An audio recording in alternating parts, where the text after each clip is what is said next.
Inside's bleeding and only a few minutes to live, Francis imparts his final words onto Peter. Peter, you're a fat, stinking drunk. I'm glad he died doing what he loved, dunking on his son. Hopefully the family will take time to... What it is, guys? It's your boy BlastphamousHD, aka Tyrone Couple, and today we are here to check out a video called simply Family Guy Characters That Were Killed Off Forever. Now I'm going to be wearing only my most potent news reporter man accent for this video, at least for the intro. All hail the sweaty clam. At least I didn't say hoes get at me, like all the other YouTubers. These are 10 characters that Family Guy killed off forever. First up is Mr. Jonathan Weed, Peter's former boss at the Happy-Go-Lucky Toy Factory. Weed appeared in the show's very first episode, starting a recurring trend of him being disappointed in Peter. Peter, I like you, but I need you to be more than just eye candy around here. Unfortunately, this cutie is also incredibly negligent as he lets several harmful toys make it to shelves. Maybe we should be asking who's putting gasoline and razors on the assembly line. No? Makes too much sense, I guess. Your negligence has damaged this company's reputation. Coming to a Toys R Us near you.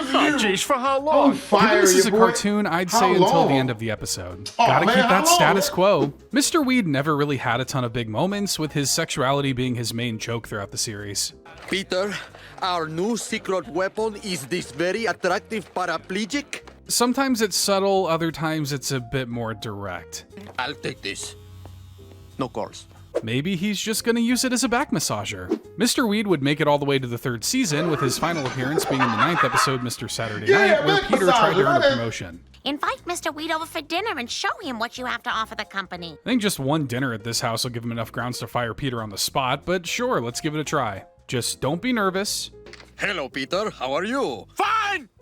Please come in. In actuality, the dinner impresses Mr. Weed quite a bit. Peter better fix that quickly. Mr. Weed, I don't care what the guys at work say. I never thought you were an effeminate weirdo. Luckily, Brian's able to turn it around with some small talk about Mr. Weed's name. They gave it to my grandfather on Ellis Island. Our original name was Bermuda grass. And what was your grandmother's name? Mary Jane? See, I'm hip. I'm with it. Anyway. So it looks like the family has said all the right things. I'm impressed. In fact, starting Monday, I would like to promote you to head of toy development. See, kids, all it takes is one good dinner to take you from bumbling assembly line worker to company executive. Just look at Brian. He's speechless. Brian, quit it. You're embarrassing me here. Peter, Brian's choking. Do the Heimlich maneuver quick. Ew, just don't get it on any of the food. Good catch. Oh, he's dead, isn't he? Luckily, Mr. Weed was prepared for this, creating a tape with instructions to be carried out after his death. Good morning. Camera time. Turn that off. I don't have my face on yet. I'm ugly. Well, at least he's giving people a full show before he goes. But what he actually meant for them to see was... A full show? The demolition will begin in now. A true captain always goes down with his ship. Mad respect. Funnily enough, Peter's next job after this would be as a ship captain, and all it took was a little accidental manslaughter in his own home. Next up is Muriel Goldman, wife of Mort and mother of Neil, who graduates from manslaughter to straight-up murder. Ooh. She first appeared in Season 3, Episode 8, The Kiss Scene Round the World. When Meg and Neil share a near-death kiss, Peter and Lois invite Neil's parents over for dinner, thinking they're in love. Hi! Hello. Are we sure they're husband and wife and not brother and sister? Because they look a lot alike. They do. Then again, they could be both? Is that allowed in Rhode Island? But safe to say they don't make for very engaging dinner company, going on and on about how bad their first kiss was. We were both very sick, weren't we, dear? Ugh, we were terribly sick. And honestly, she doesn't do anything all that interesting until her final living appearance in Season 9, Episode 1, and then there were fewer. I'm gonna walk around. I think my vagina is asleep. Okay, that's not the interesting thing I'm talking about. Muriel, along with the rest of the town, is tricked into attending a dinner party hosted by James Woods, who attempts to apologize for his past misdeeds. Since I'm a man of God now, I am truly repentant. So, I invited you all here to make amends. Yeah, I don't think anyone's buying that, Hades. But the night goes from weird to horrifying when guests start to be killed off, including Quagmire's date Stephanie. Did the cork hit me? And even James Woods himself. Look! As the guests argue over who the killer is, they come across a secret passageway. My secret room's bigger. Mine's smaller. I'm sure it is, Herbert. The passageway leads to a secret room filled with diaries and a bunch of pills. Now it's really starting to sound like Herbert's secret room. All prescribed pills? to James Woods. Yo! All from Goldman's pharmacy. Mort doesn't know anything about that, but there is more than one Goldman. Says here he talked Muriel into selling him OxyContin for him and his 19-year-old girlfriend.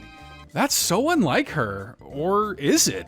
Honestly, we really don't learn much about her. He threatened to blackmail her by turning her into the feds. Well, the mob's Blackmail. hungry for blood, and Muriel's hands seem to be covered in it. No, it's not true. I would never kill anybody. Never. But in traditional horror cliche fashion, the lights go out, and when they come back on, she's gone. Honestly, becoming a killer would have been the best thing she'd ever done for her character. But when the group decides to split up, Brian and Stewie hear her scream from down the hall. And just like that, that's the end of Muriel. Mort, do you have any kind parting words for the deceased? She was so beautiful. She was so generous. We were married. Couldn't have said it better myself. Wonder That's how a lot of dudes be feeling about their marriage. She was so generous. She always treated me. We were married. how Neil will deal with this loss. Look who's still standing, bitch. Go buy yourself something nice in hell. Okay, so nobody liked this character, huh? The next character, Horace, was much more liked since he was the former owner of the best bar in town, the Drunken Clam. He first appears in Season 2, Episode 18, E Peterbus Unum, but he doesn't exactly play a big role in this or any other episodes. I do wonder if he ever looked across the bar at Peter, Joe, Quagmire, and Cleveland and wished they'd ask him to join their group. It looks like Horace has been working at the Clam for a very long time, going as far back as the 70s. Here you go, boys. Thanks, Horace.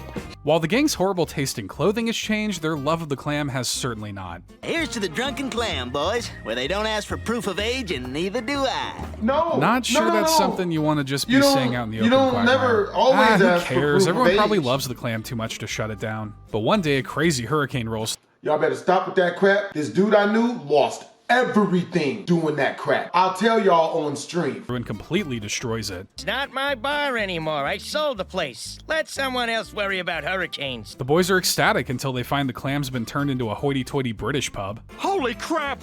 It's a gay bar! Sorry, British viewers, but Americans won the Revolutionary War, so I can't correct it. It's all right there in the Treaty of Paris. Thankfully, Horace comes back into ownership not long after. Florida stunk. Alligator mounted me when I wasn't looking. Laid eggs in my lower intestine. That's just a normal day in Florida, honestly.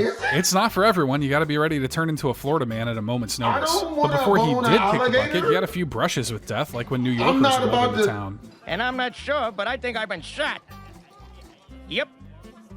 That's just the true New Yorker experience right there. But he survives that, only to nearly die again while fixing the TV. I'll fix it.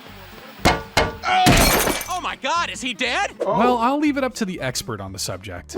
Nope, he's just knocked out. Damn, I drove all the way out here. This must be the equivalent of getting catfished in Death's line of work. But Horace would meet his end in Season 11, Episode 19, Save the Clam, during a community softball game. What a place to die during a game that, in the long run, doesn't even matter. Hey, Goldman's Pharmacy, can you fill out a prescription for us for diarrhea? We're about to get the runs. Gross. Why would you? Oh, I get it. Sports humor. No, but I don't Mort get it. has a secret weapon. Meet our new teammate. Black people. Surely Mort brought him on after a long discussion about baseball and not for any stereotypical race-related reasons. So with only one out to go, all Horace has to do is strike Jerome out or catch his hit. Honestly, that's on him. Most people usually try to catch the ball with their glove rather than their eye socket. Oh my God, he's really hurt bad. You're out of the baseline, by the way. You're out. Game's over. But oh my God, Horace is really hurt. Good job, Jerome. Second appearance in the show, and you've already killed someone. He's dead. Good thing Dr. Hartman's always conveniently around to feel someone's pulse and pronounce them dead. I feel like he does that a lot, right? And with Horace dead, the bank seizes the Drunken Clam. You know how in movies when all the kids get together and put on a show to save the orphanage or some junk? We need the same thing, but with a bunch of drunks trying to save the bar. It ain't bank property no more.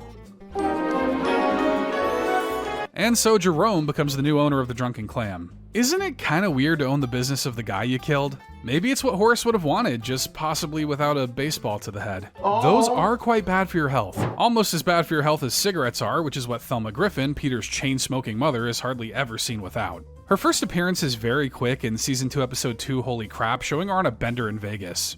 Hit me, you 5-card stud.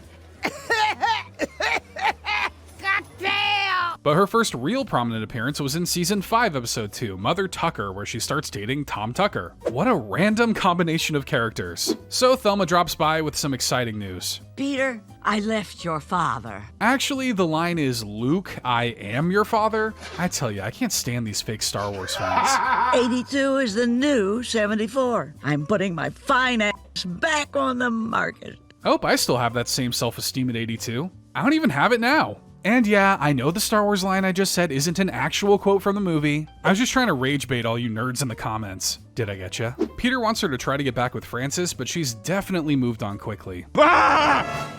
Holy crap! Having a new dad that's about the same age as you is just one of those life-changing— Horrifying. Absolutely horrifying. Scarier than playing Outlast in the dark for me, bruh. Way scarier. changes everyone needs to be prepared for. So Peter gives it a try for a while, finally having the dad he's always wanted. Tom even teaches him how to poop. You're never too young to learn. Tom, there's no easy way to say this. I'll just come right out with it. I'm leaving. I get it, life's too short and she's at the ripe young age of 82. She still has the whole world to see. But Thelma would reappear in the 10th episode of season 5, Even Peter's if you're two dads even after if you Francis got the dies. golden, Who's my real father? even if you're giving her the old heave-ho, she's still gonna talk some smack. Don't feel bad. It comes for all of us one day. Still waiting to hear who my real dad is. Hoping for a celebrity, but thinking my chances are slim, what with the whole being a clam thing. About 40 years ago, I was vacationing in Ireland, and I met a young rogue named Mickey McFinnigan. That's gotta be the most Irishy Irish name I've ever heard, but Thelma isn't done dropping bombshells just yet. In the 6th episode of season 6, Padre de Familia, Thelma makes another shocking confession when Peter comes looking for his birth certificate. I don't know how to tell you this, but you weren't born in America. You were born in Mexico. Okay, Peter has gotta stop visiting her. He seems to learn his entire life was a lie every time he does. Peter, as far as the U.S. government is concerned, you're an illegal Mexican immigrant. And aside from some small cameos, that's the last we see of her until season Possibly 12, true. episode 12, Mom's the Why Word, is the where Peter front- gets some unfortunate news. Peter, your mother is dead. She had a stroke this afternoon and she died. Oh, and Peter's wearing his shirt as pants because he pooped himself at work, just in case you were wondering. I guess the lessons from Tom Tucker didn't really stick. Luckily, Peter's a good son and makes sure that Thelma's final wish is fulfilled, being buried with her cat Mittens. So I'd like to thank the Quahog Veterinary Society for putting Mittens down so quickly. What a good son. She doesn't seem like the greatest mom in the world, but she was leagues better than Peter's father, as you will soon find out. But before that, let's look at Peter's boss at the Pawtucket Brewery who kicked the bucket, Angela. So Angela was the head of the brewery's shipping department and made her first appearance in season 4, episode 13, Jungle Love. When Peter gets the job, he's demoted to working in shipping for drinking on the job, where he's introduced to Angela. Mr. Griffin, we have different rules here. For starters, no drinking. Period. Then what's the point of even working in a brewery? It's like working at a flower shop and being told you can't sniff the product. Peter and Angela don't exactly get along, given he's often just goofing off. And yet Peter wonders why he's never Employee of the Month. Congratulations, you made Employee of the Month again. So instead of just working harder like a normal person, Peter tries to win Angela over. Well, I asked around the office and everybody said you liked animals, so I organized a surprise fight. Big props to Peter for understanding that those involve animals, otherwise this could have gone very poorly. I mean, it does anyway. Oh boy. Oh god. Well, looks like they killed each other. Hey, it's the weird, misguided thought that counts, right? But it turns out all Peter needed to do to get her to like him was to come to work without wearing glasses. I can see your eyes and your eyelashes. They're beautiful. Who cares? Angela, apparently. From there, her and Peter's relationship gets very familiar very fast. Yeah, this is gonna work out just fine. I guess the HR department just doesn't exist because Angela's got our guy coming to work in Daisy Dukes.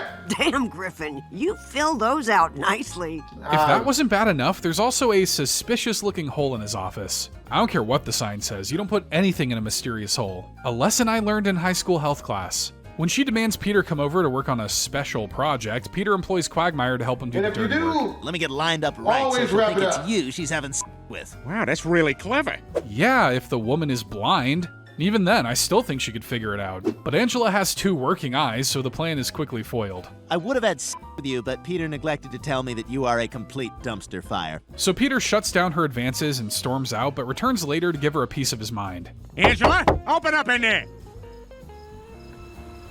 Something tells me she's not just hotboxing the pain away in there. Luckily, Peter saves her just in time, even if she isn't happy about that. You should have just left me alone. That's how I'm gonna end up anyway. It's been 10 years since she's been with a man, and Peter's rejection was the final straw. Hey, just a thought, but maybe you should try hitting on men that aren't married. So to cheer her up, Peter disguises himself as a wealthy aristocrat to take her out on a date, which does end up in a trip to the bedroom. Technically not cheating, since Peter had Mort in his pants, but I'm sure he still saw everything. See you at work on Monday, Griffin. Huh? Oh, I'm gonna have to have a word with Rite Aid about this fake mustache. And Angela makes it all the way to season 17 before tragically passing away. But at least Angela died doing what she loved. Swimming less than 20 minutes after she had eaten. A very real thing. Let that hot dog digest before jumping in that pool, kids. Really, this death was done because Angela's voice actor, Carrie Fisher, passed away in 2016. So while her iconic character, Princess Leia, peacefully became part of the galaxy, her Family Guy character died at the bottom of a pool somewhere. I think she would have found that hilarious. But Loretta Brown, Cleveland's first wife, did not get as nice of a send-off. She first appears in Season 1, Episode 4, Mind Over Murder, and she and Cleveland's marriage lasts for 4 seasons before coming to an end after she cheats on him in Season 4, Episode 5, The Cleveland-Loretta Quagmire. So things get awkward during an evening on the boat when Quagmire accidentally throws a fish into Loretta's shirt. Hey, can I have my fish back? Oh, you gonna have to reach into the cookie jar. Even Quagmire's a bit taken aback that he isn't the one making the first move, but he can't say no to reaching a hand down a woman's shirt. It's like his kryptonite. Loretta, they have some of that 3-bean salad you're so fond of. Hey, Quagmire. Yeah, early seasons Cleveland was kind of a wet blanket of a character, which is probably why Loretta doesn't mind a little extra attention. But she ends up getting a little bit more than just attention, which Peter and Brian end up walking in on. Holy crap!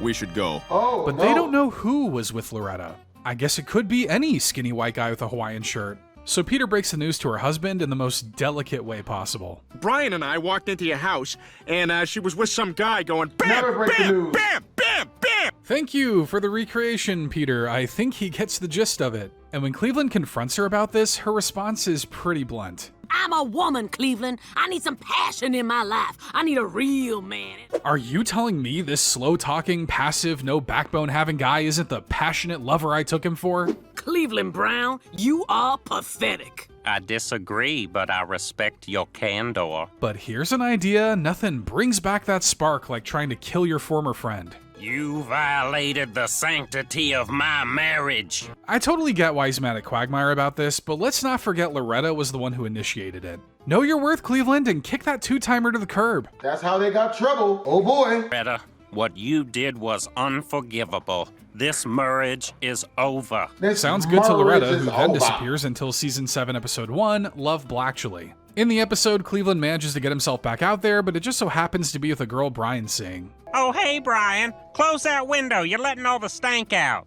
Glad to see Cleveland's keeping the cheating train rolling, but really, Carolyn is to blame since she didn't tell Cleveland she was seeing Brian. So to get Carolyn back, because she definitely seems like a keeper, Brian goes to Loretta to try to get her to take Cleveland back. But I can never go back to Cleveland. Not after all the pain I caused him. What's this? Character progression in my Family Guy? Never thought I'd see the day. But she can't deny her feelings and tries anyway.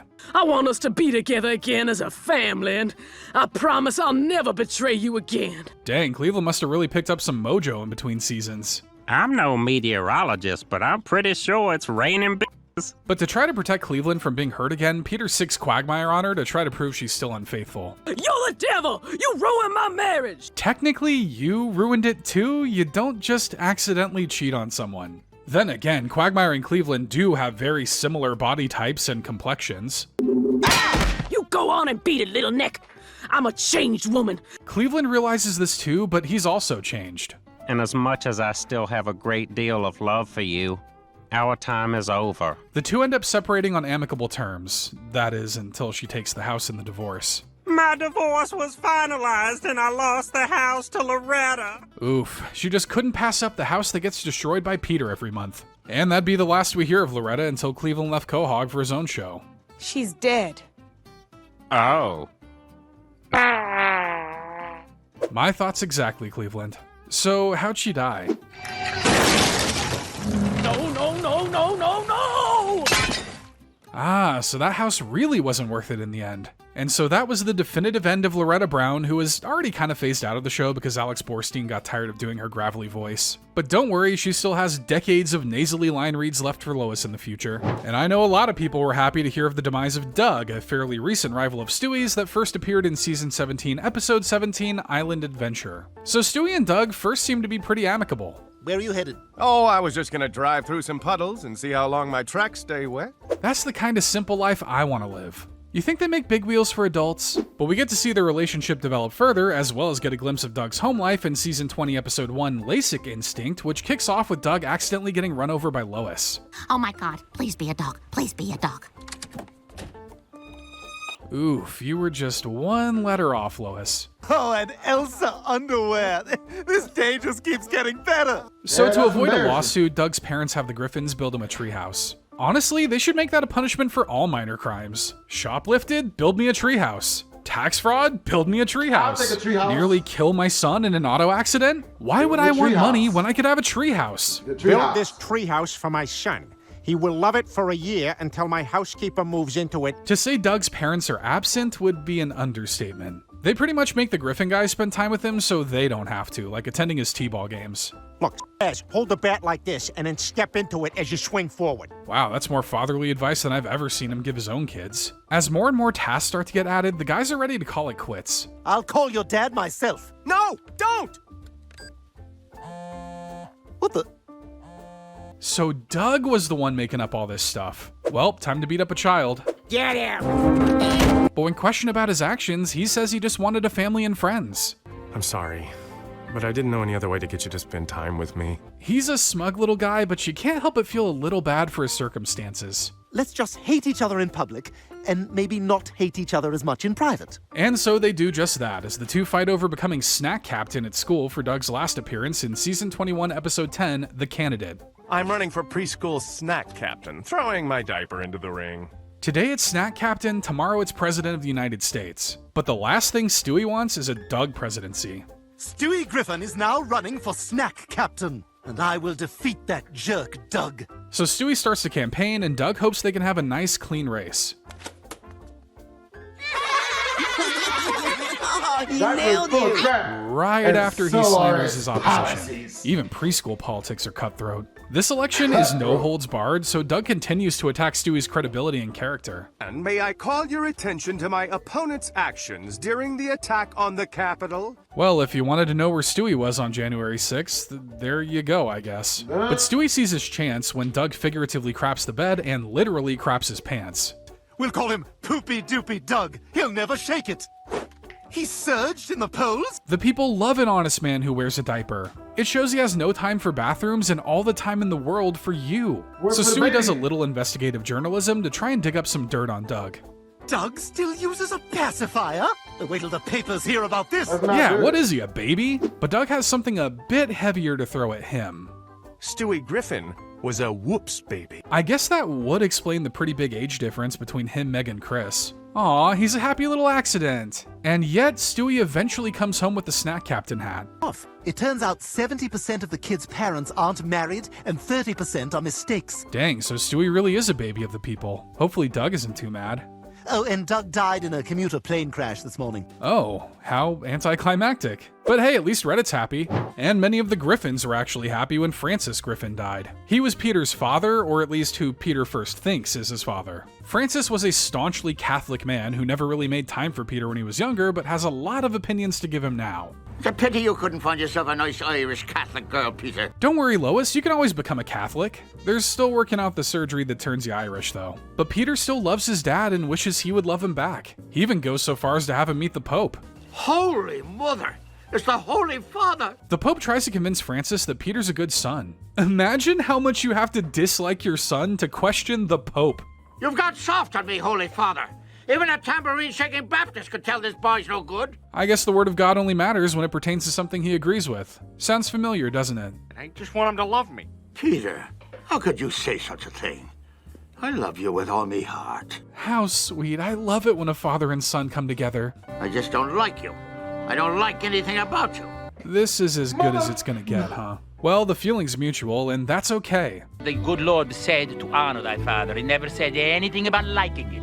But Francis would meet his end in Season 5's 10th episode, Peter's Two Dads, during something I never thought I'd see. A Meg birthday party people actually showed up for. Here, this is for Megan. Oh, what is it? It's a cookie from lunch period at the home. Well, you can tell how little involvement he has in this family. Doesn't he know that Meg is short for Megatron? Well, at least he can maybe be proud of his son for a... I'm kidding, that's never gonna happen. Peter, have you been drinking? You might as well have asked if he's been breathing. He does both at about the same rate. You look like a damn fool. Dad, you won't say that when you see my grand unicycle finale. Because nothing makes you look like less of a clown than doing clown activities. You already bombed with that scarf trick. Yeah, I don't think you're actually supposed to swallow those. Yeah, let's cut away before we vomit, please. Now let's see that unicycle trick. All right, this is gonna blow you guys away. No. Oh my God. Grandpa! Well, I'd say he's ready for Cirque du Soleil. And so with his oh boy, is he indeed. insides bleeding and only a few minutes to live, Francis imparts his final words onto Peter.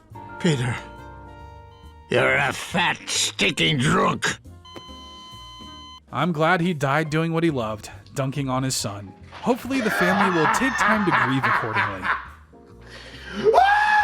Yeah, I'd say that checks out. Since alcohol was technically what killed his father, Peter vows to give up drinking and lead a cleaner lifestyle. Peter, what are you doing? No, what the f? Maybe I was too quick to say cleaner lifestyle, but at least he isn't drinking. But while going to therapy, Peter makes a shocking realization. Happy Father's Day, Dad! I'm not your father. Oh my God!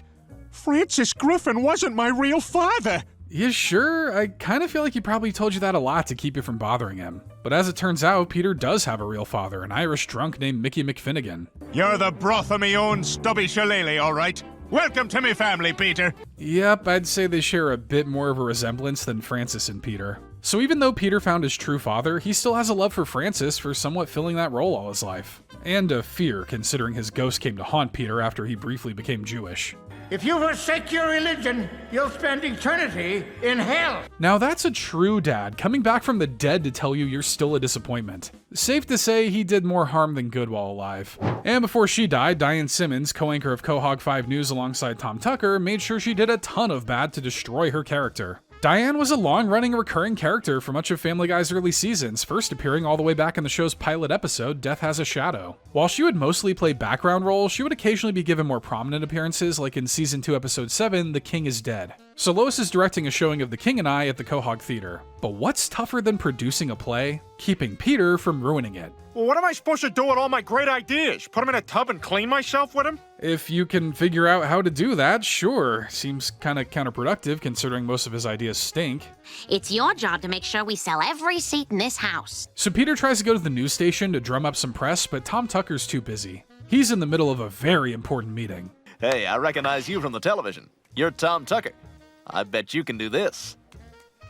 Okay, how about Diane? Look, pal, some 2-bit community theater production is in news. But what if you were the star of that 2-bit community theater production? Our top story tonight. I will be playing the role of Anna in the Quahog Players production of The King and I. Well, that's awkward because last I checked, Loretta Brown was playing Anna. Loretta's a nobody. Diane Simmons is a star. I'd say it's a bit of a stretch to call a local news anchor a star, but I guess she must look like a celebrity next to all these normies. Oh, this is so awkward. You all know my name and I've never heard of any of you. But does she have the stuff to be a lead actor? Well, she did do an art film in college. I didn't understand a lick of that, but it's in black and white, so you know it must be deep and smart. But Peter doesn't just stop with the recast, he continues to make dumb changes that still manage to earn him praise. Isn't he brilliant? No, he's not brilliant. Clearly, Lois just doesn't have the IQ to understand a new age auteur like Peter, so she quits, leaving Peter in charge. But creative geniuses like him are never satisfied, so he keeps changing the play over and over, working the cast right up until curtain call. I don't think we're ready. Of course we're not. You keep changing everything. Is Peter one of those creative geniuses who's thought to be an idiot until well past his time? Nah, I think he'll still be an idiot then. I can't work this way. I quit! That would be the last of Diane's prominent roles until Season 9, Episode 1, and then there were fewer, where she's another character at the Fatal Dinner Party, which also killed off the likes of Derek Wilcox. Dear God! And James Woods' girlfriend, Priscilla. You know, characters we've all come to know and love. The murders are initially pinned on Tom Tucker, but the next morning when Lois goes to comfort Diane, things become a little more clear. You sound like my mother. She actually bought me this blouse for my first solo broadcast. But how could she have known unless... Diane's mom is a time traveler! Oh my God, it was you! You're the killer! Oh, yeah, that probably makes more sense. But why? Well, it all started when Diane started to date James Woods around the time she turned 40. Tom began pushing Channel 5 News to replace me with a fresh young face. Not long after, James Woods dumps her. There really is no harder job out there than being a middle-aged woman, huh? So she enlists news intern Priscilla to seduce Woods and get him to try to right the wrongs he's done to everybody. Next time, how about just a simple I'm sorry card from a gas station? I plan to kill James Woods and frame Tom Tucker. But that's not even the most shocking realization according to Lois. Oh my God. You're 40? Yes, I'm 40. Losing a bit of the plot here, aren't we, Lois? So Diane decides to do away with Lois by the cliffs, but when she goes to pull the trigger...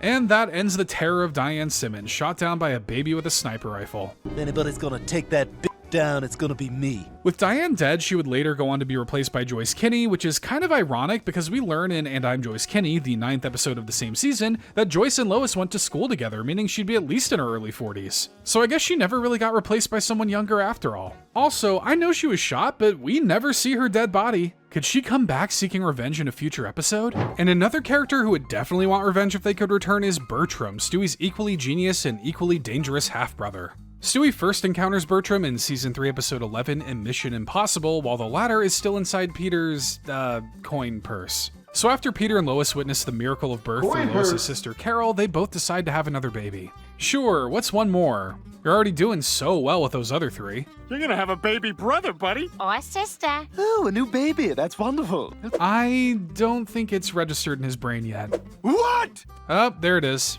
Safe to say he isn't taking it super well. If he's no longer the youngest, he'll just be the third child, and nobody cares about those. As God is my witness, from this day forward, Peter and Lois shall not conceive. Anyway, Peter and Lois decide to conceive later that night, so Stewie pulls a classic intimacy-preventing move. Where? Mommy, Daddy, I had a bad dream. The acting needs a little work. This is still the era of mad genius Stewie, not flamboyant theater kid Stewie. But to stop any chance of them having a kid, Stewie uses a shrinking aircraft to fly straight into Peter's body. As was your fate, Mr. Fly, so is the fate of every sperm in Peter's body. I think some kicks to the groin would have been enough to do that. I'm not sure you had to go through all this trouble. So Stewie finds the home base and begins blasting his potential future siblings Star Wars style. It all looks pretty epic until you remember this is all happening in Peter's nether regions. But before Stewie can destroy them all, he finally meets his match. Well, it seems you're out of ammunition. As are you, Stuart. You know my name. I mean, yeah, you used to live here too. When the two meet face to face, they bond on a very common interest. Go ahead, finish me off.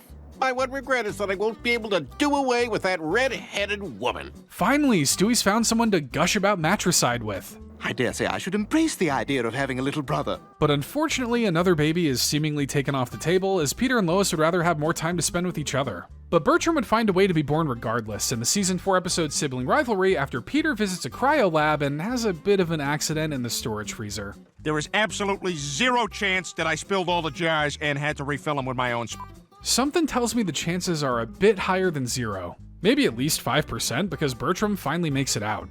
Victory shall be mine! Stewie and Bertram would find themselves warring over the playground because clearly this town ain't big enough for 2 football-headed kids. That's why we had to kill Arnold. Any last words? You wouldn't kill me, would you? I guess not, because Bertram would disappear for years before returning in Season 9, Episode 16, The Big Bang Theory. In this episode, Bertram learns that Stewie has a time machine and sneaks into his room to use it. I am gonna kill one of your ancestors, effectively erasing you from history! Oh, Bertram, you're still young. We adults have quicker ways of vanquishing our mortal enemies. They're called guns. So Stewie and Brian follow him into the past to track down Stewie's ancestor, and safe to say he's a semi-well-known painter. That must be Leonardo da Vinci. Stewie, he looks just like you. I don't really see the resemblance. And as expected, Bertram arrives to try and kill Da Vinci, leading to a high-stakes aerial battle in Da Vinci's flying machines. I didn't see any of the Wright brothers stuff fire rockets, just saying. You're about to be yesterday's hopscotch chalk on a sidewalk, Stewie. Erase? Cool metaphor, but it's no match for Stewie's pun that not everyone will get. Hey, Bertram, what's your favorite kind of bottled water? Mine's Arrowhead. No. Bertram isn't the only evil baby Stewie's faced, but he's certainly one of the most dangerous. After watching that video, I'll go ahead and say it. The sweaty clam has outdone itself. Oh boy. Hope you guys enjoyed the video. Make sure to comment, like, and/or subscribe. For BlastphamousHD, Twisms.